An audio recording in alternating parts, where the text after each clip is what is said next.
Salut! Am venit aici la Odor Heiu Secuiesc să testez BZ4X, dar Toyota Harghita și Toyota Mureș mi-au mai dat o mașină să o filmez. RAV4 Plug-in Hybrid.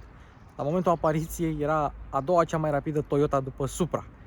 306 cai putere, 100 în 6 secunde, super mega rapidă și un consum mic, o să vedem cât. Deocamdată mie nu mi-a consumat nimic, că am mers cu ea pe auto și am mers doar pe electric. Toyota a dat lovitura în 1994 cu RAV4, când a devenit unul dintre primele SUV-uri compacte. Acum e SUV de clasă medie, iar în 2021 RAV4 a bătut Corolla. A devenit oficial cea mai bine vândută mașină din lume. De ce? Vedem acum. Eu am mai făcut review la RAV4 și am mai făcut review și la asta, doar că nu se numea așa, se numea Toyota Across. Eu am fost primul om din România care a condus Toyota RAV4 Plug-in Hybrid, pentru că am fost primul român care a condus Suzuki Across. Așa că astăzi o să ne axăm doar pe diferențele dintre RAV4 normal și RAV4 Plug-in Hybrid. Dacă vreți să vedeți mai multe, aveți clipul meu, comparație între RAV4 și Suzuki Across, pe fostul meu canal. Nu mai lungim, like, share, subscribe dacă vă place contentul. Mașini cu Luci Popa începe!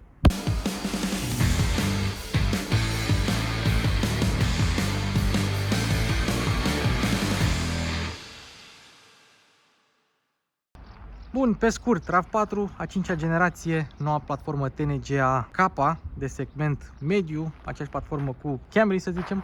Uite Camry-ul acolo, cu ăla plecăm la București. Și o platformă care poate susține motorizări hibride pe benzină sau, mă rog, termice, că diesel în niciun caz. Motoare transversale, tracțiune față, tracțiune integrală, hibride, plug-in hybrid, tot ce vrei.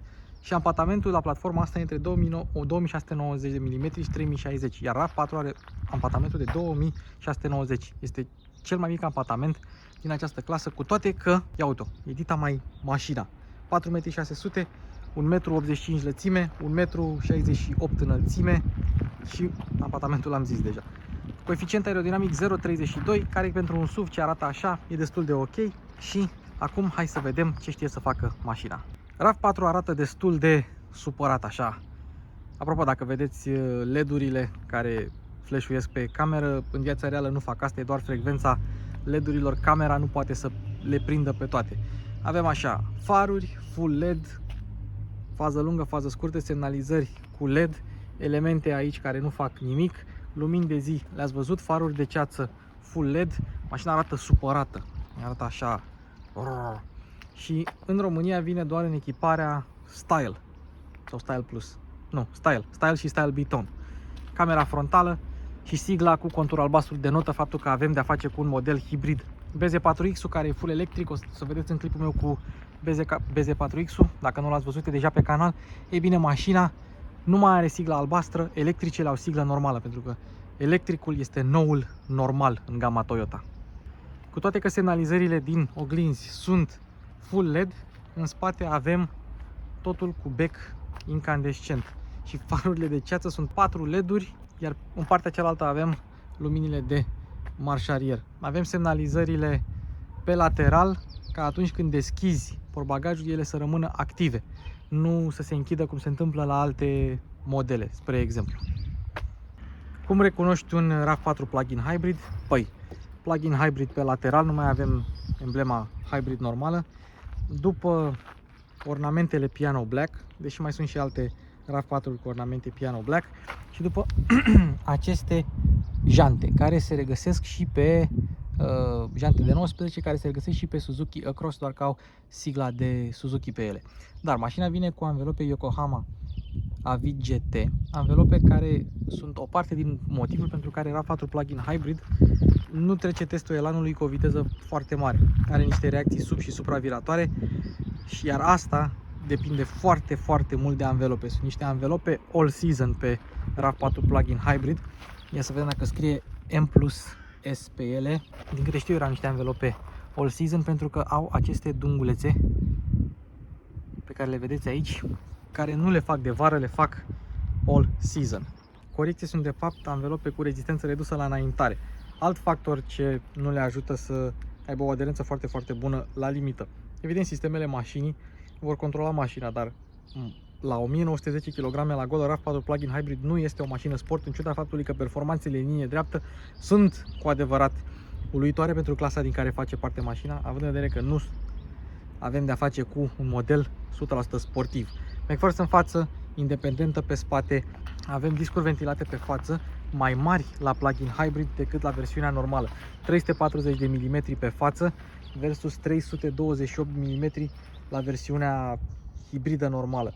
Ei bine, pe spate avem 317 mm indiferent de versiune.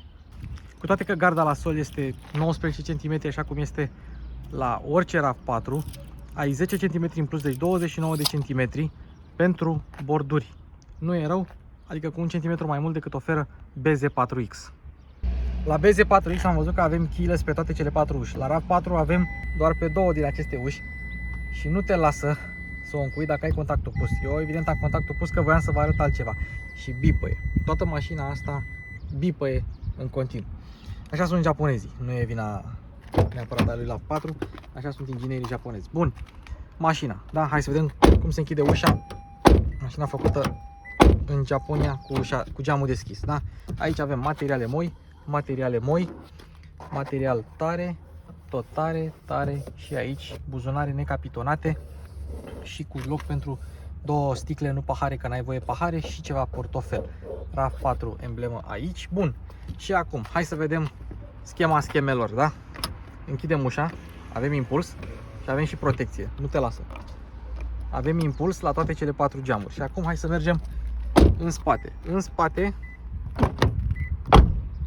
cum am spune că e contactul pus și tot bipăie în continuare. Bun.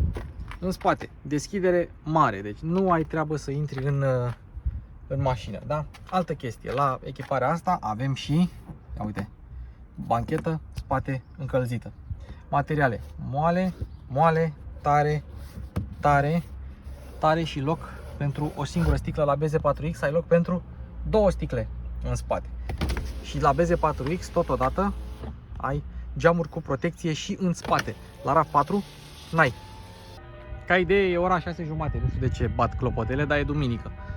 Bun, mult piano black pe RAV4 plug-in hybrid, piano black pe bară, piano black pe haion, piano black pe eleron, piano black pe o parte din stâlp, piano black și aici, iar acesta este un panou despărțitor între plafon și restul caroseriei. Se poate pune nuanță în 2 tonuri, așa cum are mașina asta, însă e un sistem, sau mă rog, este un element estetic, dar și de reducere a costurilor. De ce?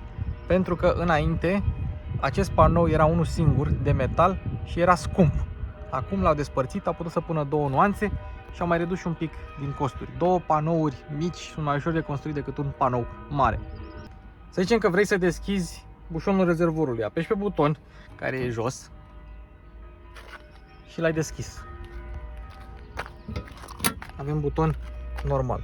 Nu avem nimic special aici. No diesel, evident, pentru că Toyota nu mai face dieseluri. Un bușon normal. Nu spune nici gradul de concentrație cu etanol, nu spune nimic. Doar nu pune motorină, boss, că nu e bine. Dacă bușonul rezervorului se deschide prin buton, capacul portului de încărcare, și îmi place că au pus aici priza, se deschide apăsând pe el. Doar că nu merge dacă mașina este încuiată, ceea ce înseamnă că trebuie întâi să descui mașina și apoi să o bagi la încărcare. Avem un Type 2 și o încărcare pe 6,6 kW, care pentru un plug-in hybrid e la nivel mediu spre decent. Adică multe plug-in hybriduri se încarcă la 3,7 kW, RAV4 se încarcă la 6,6. O să vorbim despre motoare și baterii un pic mai târziu. Am văzut la mai multe Toyote niște artificii aripioare aerodinamice care să reducă turbulența sau să îmbunătățească coeficientul aerodinamic. RAV4 are doar aici, în stop. Corolla avea și acolo la oglinzi. Într-un fel mă bucur că RAV4 are guri de evacuare reale, însă terminațiile acelea sunt false, pentru că țevile sunt mult mai subțiri decât, adică se văd în imagine. Țevile reale sunt mult mai subțiri, iar cu terminații oricum par subțiri față de cât de mare este mașina, dar măcar sunt reale. Și când trece pe lângă tine, mașina asta nici nu-ți mai pasă dacă sunt reale sau false sau mari sau mici. Alți producători, în special cei care oferă haion electric cu acționare sistem cazacioc, adică să dansezi pe sub mașină, te lasă să descui mașina atunci când ea este încuiată. Toyota, în special RAV4, dar și BZ4X, dacă vrei să deschizi haionul sau portbagajul din cheie când mașina e încuiată, zice trebuie întâi să descui mașina. Ai descuiat mașina și acum te lasă. Haionul se deschide și se închide foarte încet, în vreo 12 secunde, dar nu e problemă. Mai bine mai încet decât deloc. Și avem un volum de 520 de litri, adică cu 60 de litri mai puțin decât oferă RAV4 Hybrid normal.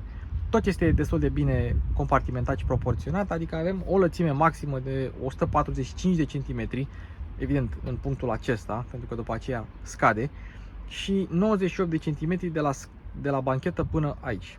Dar margine de încărcare plană, se încarcă obiectele ușor, priză 12, priză 220, subwoofer pentru sistemul de sonorizare JBL care vine în standard pe RAV4 plug-in hybrid, e o singură echipare. Și nu vă așteptați la asta. Ia uite, tati, roată de rezervă de dimensiuni reduse. Îmi place că încă mai avem roți de rezervă de dimensiuni reduse și sub roată de rezervă avem niște zăpadă artificială, probabil cu rol de antifonare. Oricum, și asta tot zăpadă artificială e, deci tot rol de antifonare. Încă un detaliu interesant, mai avem și panoul de siguranțe tot aici, în portbagaj. Dacă vrei să rabatezi bancheta, vei avea o margine sau o podea plată. Se vede frumos, plată și cu acest sistem de protecție. Unele mașini nu au.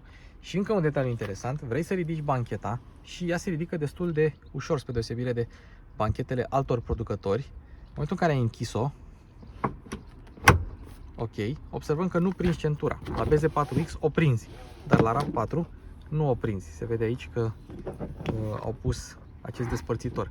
Și dacă vrei să lași bancheta pe spate, atunci o poți lăsa și vei sta și mai confortabil în spate la RAV4. Și hai să încheiem cu portbagajul. În primul rând, apăsăm pe buton și el se închide. Stai. Deci dacă îl oprești la jumătatea drumului, a doua oară când apeși, el se va deschide. Am vrut să arăt că se închide din cheie, se închide și din buton, dar Toyota știe că există oameni care nu cunosc mașina și care vor să tragă de haion neștiind că este electric. Și dacă cei care trag, e bine, mașina bipăie și preia controlul ca să nu strici mecanismul de acționare electric, să nu strici motorașul. Din unghiul acesta se vede mai bine, sau se văd mai bine sloturile aerodinamice, aripioarele aerodinamice de pe capota lui RAV4, menite să mai îmbunătățească coeficientul aerodinamic și eventual să reducă turbulențele de pe mașină, să o facă ceva mai silențioasă. Asemenea lui BZ4X avem aici chedere la faruri atunci când închizi capota și dacă cea mai vândută mașină din lume are băț și nu amortizor la capotă, e bine, atunci de ce să ne mai plângem la alte mașini?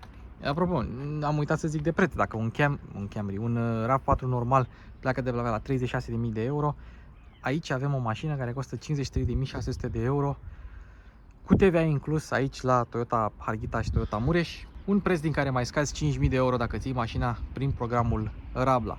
Avem antifonare, avem o capotă destul de groasă și avem același sistem hybrid de pe versiunea normală hibridă, doar că ceva mai puternică și mai sofisticată. Păi, motorul termic este același 2.5 Dynamic Force. Toate modelele, sau mă rog, platformele TNGA sunt făcute să meargă cu motoarele Dynamic Force. Și avem același A25 AFXS, care este varianta hibridizată de la FKS, doar că are 1% eficiență termică sau randament superior față de acela, adică 41%, adică o valoare foarte bună, posibil chiar cea mai bună pe o mașină de serie. Și motorul este același, aluminiu, ciclul Atkinson simulat, injecție directă, injecție multipunct. Dacă vreți să vedeți mai multe detalii, vedeți comparația mea între RAV4 și Suzuki Acros, o găsiți pe YouTube sau uitați-vă la clipurile lui Vlad, explică el acolo foarte, foarte bine. Ceea ce înseamnă că și transmisia este aceeași power split, adică hibrid serie paralel, poate să facă schimbarea, trecerea de la termic la electric foarte ușor. Același sistem de, hai să zicem, generator al motorului termic la viteze mici, doar că aici avem o baterie mult mai mare. Și asta înseamnă că mașina va merge pe electric mai mult. 75 de km autonomie, spun ei, din bateria de 18,1 kWh capacitate brută. Nu știm capacitate netă. Dar, la ce cifre am văzut eu pe board, eu m-aș putea duce cu ea în 100 de km autonomie. 75 e o valoare excelentă pentru un plug-in hybrid și chiar e o mașină de recomandat. Față de RAV4 Hybrid 4x4 normal, care are o putere maximă de 222 de cai putere, aici avem 306 cai putere, adică o valoare mai mult decât suficientă, mai mult decât utilă oricărei persoane. Însă, motorul termic, cel de care v-am povestit acum, dezvoltă mai multă putere, 185 de cai putere la 6000 de rotații pe minut și în cuplu de 227 Nm la 3200 și 3700 Nm. De ce e important acest lucru? Pentru că versiunea normală dezvoltă 177 de cai putere. Motorul electric principal 182 de cai putere față de cei 120 pe care dezvoltă motorul normal și 270 Nm. Practic ăsta e cel mai puternic motor al mașinii. Și motorul electric spate, 54 cai putere, 121 Nm, exact aceeași valoare pe care o oferă și RAV4 Hybrid normal. În comparația mea dintre RAV4 Hybrid și Across, care e fix mașina asta, am detaliat și diferențele între cum se conduc cele două mașini și există diferențe semnificative. Și după cum am spus, 100 în 6 secunde, viteza maximă limitată la 180 de km/h, pentru că viteza maximă este limitată de motorul electric principal. Dar și de faptul că sistemul Power Split, neavând o transmisie obișnuită, nu avem trepte de viteză reale, ei bine, asta înseamnă că nu te poți duce în peste 200 de km pe oră viteză maximă, din păcate. Sau din fericire. Acum și Volvo-urile, toate Volvo-urile, indiferent că ai 200, 300, 400 de cai putere, tot la 180 la oră sunt limitate. Și da, transmisia se numește eCVT, dar nu are nicio treabă cu un CVT obișnuit. Apropo, fun fact, există anumite RAV4 pe anumite piețe care au CVT, dar care au o primă treaptă fizică. Și după ce comută din prima treaptă, comută nu într-a doua, comută în raportul variabil, ceea ce e foarte, foarte mișto. Dar da, eCVT-ul imită un CVT, o să vedem cum se simte el la mers, dar nu are nicio legătură cu un CVT fizic. Pe RAV4 plug-in hybrid găsim scaune electrice, fără memorie, care nu bipăie când le miști, așa cum se întâmplă la BZ4X, și cu aceleași buzunărele pe care le-am găsit la BZ4X, ca să stai centura ceva mai bine. Dacă nu mă înșel, și dacă mă înșel, vă rog să mă corectați în comentarii. Plug-in hybridul vine cu cusături roșii, pe când hybridul vine cu cusături albastre. Asta țin minte de la comparația mea între Across și RAV4 normal. Nu am mai intrat într-un RAV4 normal de ceva timp, deci așa țin minte, cusăturile la RAV4 sunt roșii, la plug-in hybrid sunt albastre, la plug-in hybrid sunt roșii. Scaunele sunt bune, Toyota face niște scaune excelente, recomand. Moi, cu suport lateral și în care nu obosești la drum lung. La RAV4 găsim aceste butonașe. Da, fază lungă automată, parbriz încălzit, camere 360 de grade, volan încălzit și buton pentru deschidere portbagaj. Mai avem aici și un mic buzunărel, dar ce nu știe sau ce nu știu cei care nu au RAV4 este că aceste buzunărele sunt iluminate. Adică aici poți să pui lejer un telefon, stai să văd dacă am telefonul la mine, da, și poate să stea acolo liniștit. Dacă ați văzut clipul meu cu BZ4X, probabil că ați văzut când am explicat de pedala de accelerație care este în podea la BZ4X, doar că are un cablu care duce comanda către calculatorul mașinii. La RAV4 avem, și la Camry de altfel, avem pedala de accelerație în podea, însă care este legată de o pârghie metalică și aceea duce comanda mai departe. Deci nu avem accelerație în podea în mod normal. Și alt lucru pe care am uitat să-l zic atunci când am făcut testul de uși: nu te murdărești când intri în mașină, pentru că ușa acoperă și pragul. Volanul, din câte îmi dau seama, nu diferă față de cel al unui RAV4 normal, probabil doar cursăturile, subțirel cu decupaje, îmi place. Aceleași butoane care se simt bine, pare un obiect de calitate. Pe anumite piețe, de care și Statele Unite ale Americii, RAV4 plug-in hybrid vine cu padele pentru schimbarea treptelor de viteză. În primul rând, mereu padelele la modele hibrid Toyota sunt pentru frână de motor, să zicem. pentru altceva nu sunt, nici pe modelele GR Sport, ci nu mă refer la GR Sport, echipările sport, cum e Corolla, nu GR Corolla, Corolla GR Sport 2.0 hibrid. Bun, sunt oarecum inutile. La modelul ăsta, cu atât mai inutile ar fi pentru că nu există turometru. Adică tu auzi, tu schimbi, dar tu nu știi niciodată ce turație ai și oricum, indiferent de ce treaptă ești, mașina tot ce vrea ea face. Adică poți să o turezi până în 6.000, schimbi treaptă, iei piciorul de pe accelerație, motorul termic se oprește. Adică nu, și așa ar face turometru. Ați văzut în clipul meu cu Corolla, uite așa face turometru. Chiar și pe modul sport. În ceea ce privește materialele, avem materiale moi și aici mai avem ceva materiale mai tari. Aici încă un buzunar iluminat și el și la torpedou avem material tare. Aici material tare, aici material tare. Cotiera în schimb este moale, adică unde pui tu mâinile, în mod normal există materiale moi. Am văzut că există materiale moi și în spate. Toyota nu s-a zgârcit la acest capitol. Torpedoul la RAV4, dar și la alte Toyota e foarte interesant pentru că dacă, în primul rând, el se poate încuia cu cheia, dar lăsând asta la o parte, dacă vrei să-l deschizi foarte repede, zice nu, deschide-mă încet că mă supăr. Hop! Închide-mă ușor, sau mă rog, deschide-mă ușor. Fii blând cu mine, te rog, dragă proprietar. Tot la capitolul spații de depozitare, o cotieră care nu glisează. Ce e interesant și merită spus, la noile modele 2022, Toyota a pus USB-C-uri pentru încărcare, pentru conectarea la Apple CarPlay și Android Auto. Avem un USB-A în față, îl arătăm imediat. Așa, o tăviță și aici o bază capitonată pe care o poți scoate să o cureți. Per total, mult spațiu de depozitare în RAV4, inclusiv aici.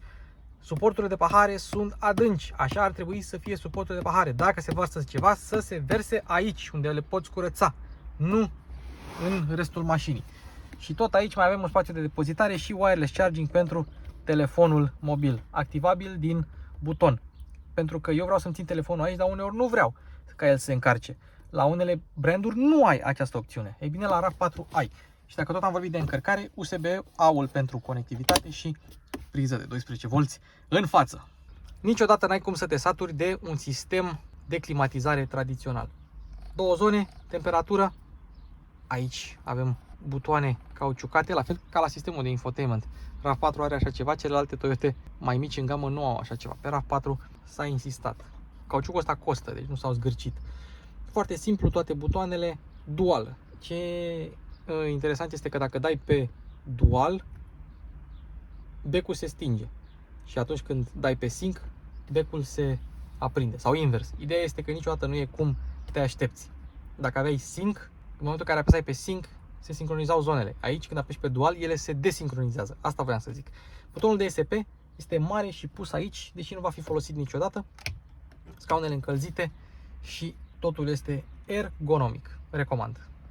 Alt buton cauciucat este cel al modurilor de rulare. Aici, frumos. Deci, Eco se face verde, Sport se face roșu, Push se face normal și albastru. Avem aici modul auto de rulare, în sensul că fie selectezi tu dacă vrei să fie auto sau nu, fie avem modul hibrid în care bateria se încarcă sau își menține starea de încărcare în cazul în care ai nevoie de baterie altă dată. Deci poți să mergi pe modul hibrid și să vii cu bateria încărcată în oraș și să mergi în oraș cu ea fully charged. Avem aici butonul de trail. Practic e un buton care te ajută, să zicem, în off-road. Accelerația, transmisia și ESP-ul sunt recalibrate pentru mersul în off-road. Frână de parcare electrică și buton de auto-hold. Toyota nu se mai satură din pus mânere. Avem 4 mânere la această mașină, oglindă cu iluminare, plafon de culoare neagră. Dar o surpriză plăcută este asta. Avem cameră în spate. Deși vizibilitatea în spate nu e deloc grea. Dar uite că avem și cameră pe care o poți ajusta de la aceste butoane, luminozitate și alte asemenea. Un detaliu plăcut. Bun, hai acum să vedem tabloul de bord. Power, Eco, Charge și Off.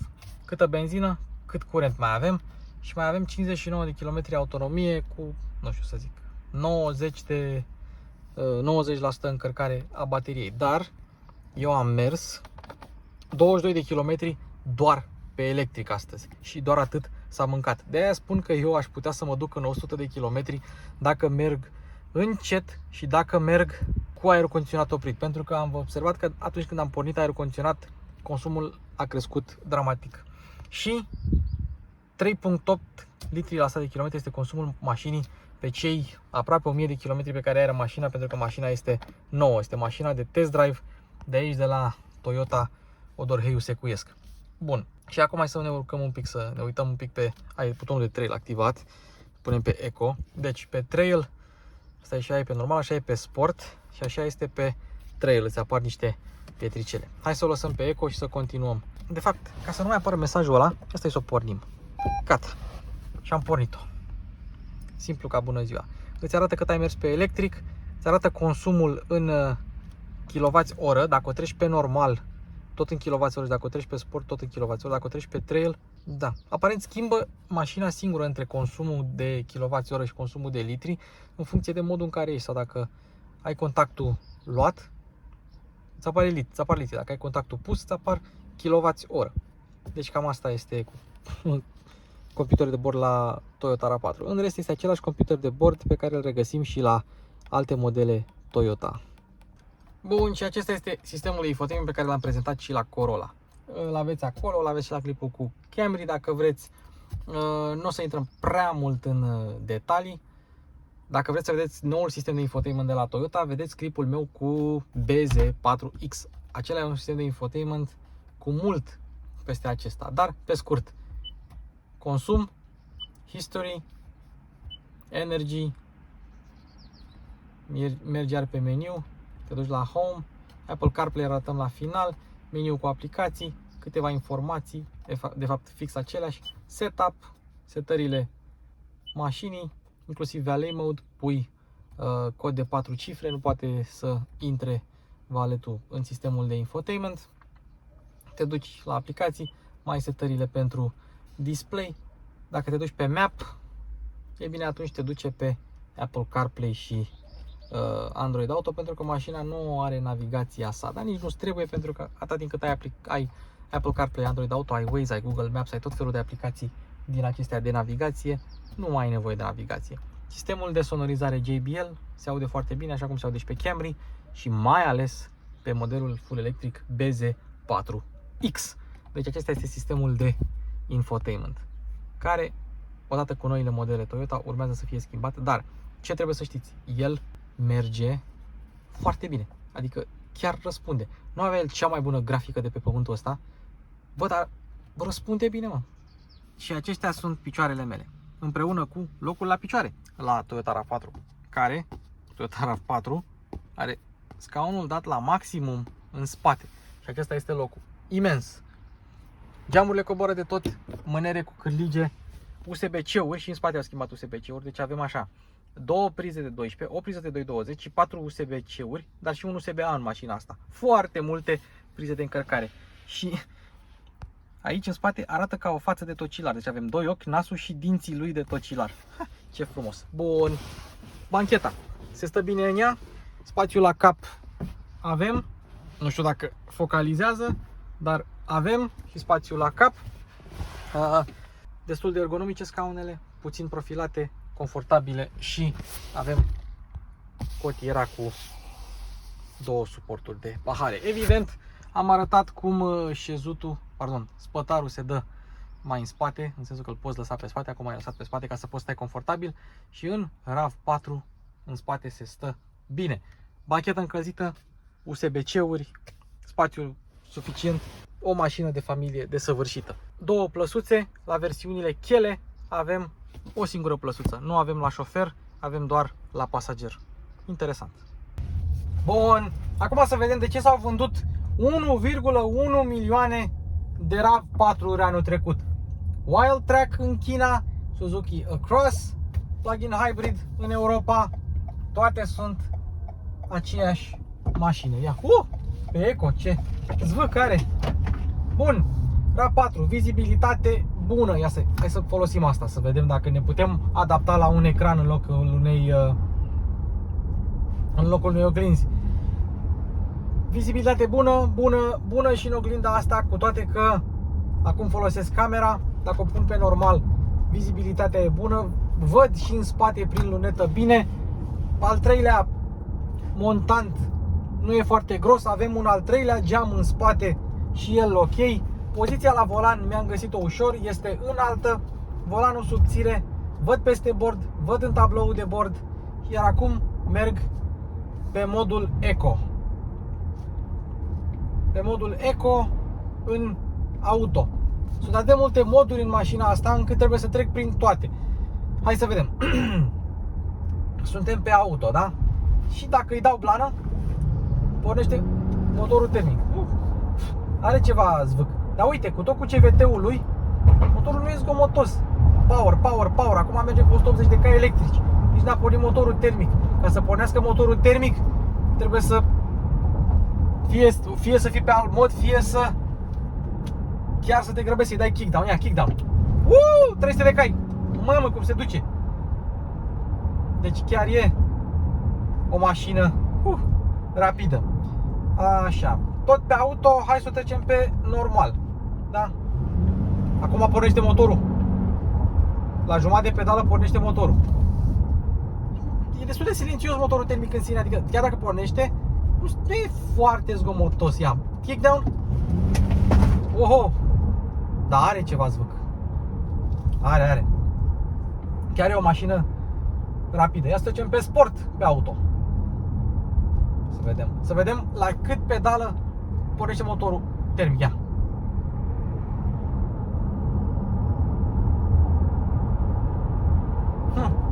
Și uite că ajungi la aproape 80 de km pe oră și nu pornește motorul termic. Interesant. Ia să-i dăm kickdown pe sport, pe auto. Wow! Și de adevăr, acum se turează motorul ceva mai tare. Dar nimic foarte, foarte zgomotos. Hai să o punem pe Eco. Să punem pe auto. Acum suntem pe EV mode, da? Hai să vedem. Auto pe EV, doar pe electric.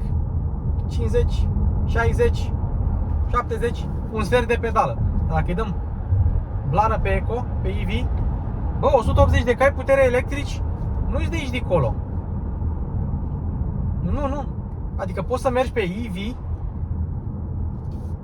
lejer și consumul 17,5 kWh.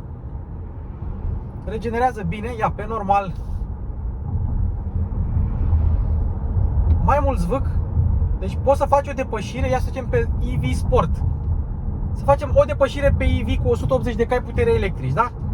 Dar nu putem că e linie continuă.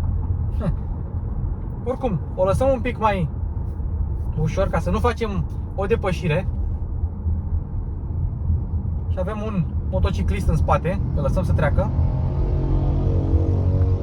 Cu plăcere, boss. Și acum, blană pe sport pe EV.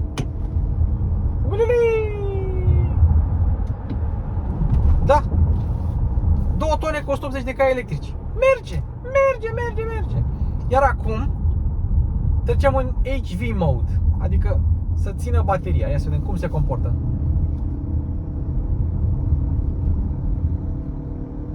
Se aude mai tare părțitoarea asta decât motorul meu termic. A pornit motorul termic, a schimbat consumul de pe kilowatts pe kWh pe litri. Ia, blană pe sport. Oh! Da, merge bine. Mamă, deci miroase pârțăitoarea asta într-un mare fel. Așa. Trecem pe Eco, pe HV mode. Deci trage și pe Eco. La Toyotele hibride nu există mare diferență între modurile Eco și Sport, dacă vorbim de modurile într-adevăr hibride. Hai să vedem. Pe normal, pe HV și pe Sport pe HV. Deci RAV4 asta chiar e o mașină rapidă. Nu că rapidă, foarte rapidă. În rest, amortizează bine, pe viraje se simte masa mașinii. Un RAV4 hibrid normal se simte mai ușor, ceva mai manevrabil, ceva mai maleabil.